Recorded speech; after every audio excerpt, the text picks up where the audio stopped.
नमस्ते बच्चों।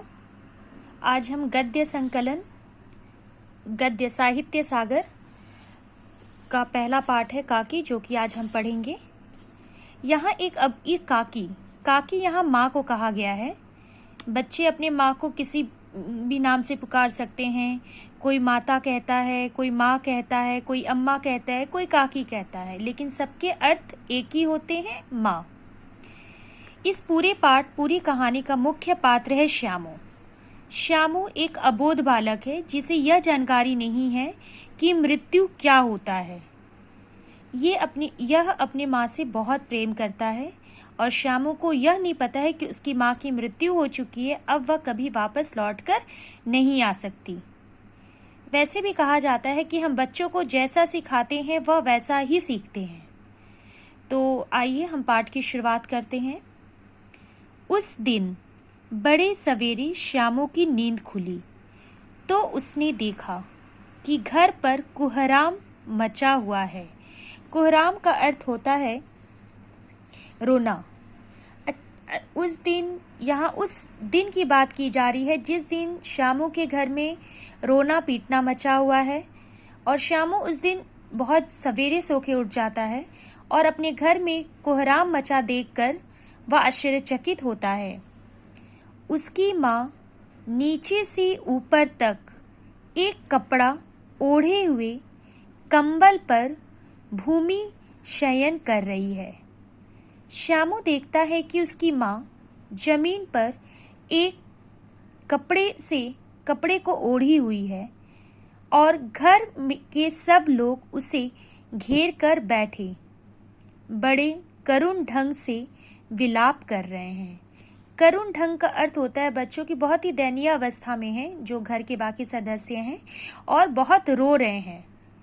क्योंकि यहाँ उस दृश्य का वर्णन है जहाँ श्यामू की माँ काकी की मृत्यु हो चुकी है और श्यामू इस बात से अनजान बेखबर है कि उसकी माँ की मृत्यु हो गई है। उसे तो यह भी नहीं पता कि उसकी माँ धरती पर क्यों सोई है और बाकी लोग क्यों रो रहे हैं। लोग जब अम्मा को शमशान ले जाने के लिए उठाकर ले जाने लगे तब श्यामू ने बड़ा उपद्रव मचाया।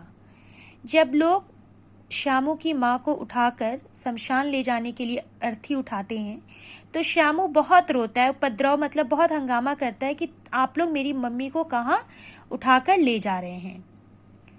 लोगों के हाथ से छूटकर वह अम्मा के ऊपर जा गिरा। उसे ऐसा लग रहा था जैसे उसकी माँ को पकड़कर सब ले जा रहे हैं, इसीलिए वह अब लोगों ने उसे पकड़ने की कोशिश की। तब उन्होंने उनसे अपना हाथ छुड़ाकर अपनी माँ के ऊपर जाकर लेट गया। बोला, काकी सो रही है। उसे लग रहा है जैसे उसकी माँ सो रही है और उसकी माँ को पकड़कर कुछ लोग ले जा रहे हैं। तो वह अपनी माँ को बचाते हुए कह रहा है कि माँ सो रही है, काकी सो रही है, उन्हें इस तरह उठाकर कहाँ लिए जा रहे हो, मैं न जाने दूंगा। लोग बड़ी कठिनता से उसे हटा पाए। काकी के दाह संस्कार में उसे नहीं जाने दिया। एक दासी राम राम करके उसे घर पर ही संभालने रही। बाकी लोगों में ये भी नहीं थी कि इस मृत्यु शब्द से वह श्यामू को बता पाए कि जीवन में मृत्यु, जन्म मृत्यु लिखा हुआ है। जो इंसान इस धरती पर जन्म लेता है उसे एक ना एक दिन मरना होता है। मृत्यु से कोई मुंह नहीं मोड़ सकता। श्यामू को ऐसा लगता है कि उसकी माँ सो रही है और बाकी लोग उसे उठाकर जबरदस्ती ले जा रहे हैं, इसलिए वह अपनी माँ के बचाव के लिए कहता है कि मेरी माँ सो रही है, मेरी काकी सो रही है, आप लोग इन्हें कहाँ ले जा रहे हैं। फिर भी किसी तरह जबरदस्ती उसे घर में एक दासी उस बच्चे को पकड़ के रहती है और बाकी लोग शमशान जाते हैं। यद्यपि उसके बाद की बात की जा रही है। बुद्धिमान